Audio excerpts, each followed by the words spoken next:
अस्सलाम वालेकुम जी। बिस्मिल्लाहि व अला बरकतिल्लाह। अल्लाह ताला इस रमज़ान को हमारे लिए रहमतों वाला, बरकतों वाला महीना बनाए और हमें जो है वो ज़्यादा से ज़्यादा इबादत करने की तौफ़ीक अता फ़रमाए। आज हम बनाएंगे इफ़्तार स्पेशल फ़्रूट चाट। इफ़्तार हो और हमारे दस्तरखान पर फ़्रूट चाट ना हो, ये बिल्कुल भी मुमकिन नहीं है। हम लोगों ने हाफ़ टी स्पून जो है वो चाट मसाला लिया है, 1/4 टीस्पून नमक और 1/4 टीस्पून हम इसके अंदर काली मिर्च ऐड करेंगे।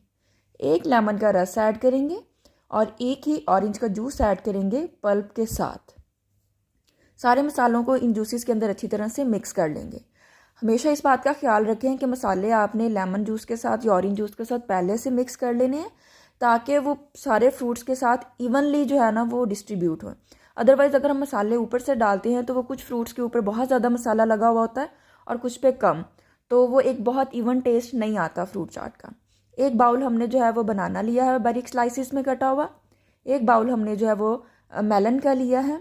एक बाउल हमने ग्रीन वाले एप्पल्स लिए हैं। ग्रीन एप्पल्स जो होते हैं वो रिच जो होता है, उनके अंदर जूस होता है और इनका टेस्ट बहुत क्रंची सा होता है, बहुत मज़े का आता है फ्रूट चाट में इनका टेस्ट। एक छोटी प्याली हमने स्ट्रॉबेरी की और एक छोटी प्याली हमने कीवी फ्रूट की ली है। सीज़न के जो भी फ्रूट्स अवेलेबल हों, जिस सीज़न में रमज़ान आए उस सीज़न के फ्रूट्स आप इस्तेमाल करें और अच्छी तरह से इसको मिक्स करें। और इसको तकरीबन आप इफ्तार से कोई आधा घंटा या 1 घंटा पहले बनाएं और फ्रिज में रख दें। इससे ज़्यादा पहले बनाएंगे तो फ्रूट्स का कलर चेंज होना शुरू हो जाता है। और 1 घंटा फ्रिज में आप रखें और ठंडा होने पे सर्व करें।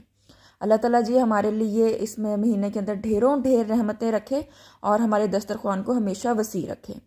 Thanks for watching. अल्लाह हाफिज़।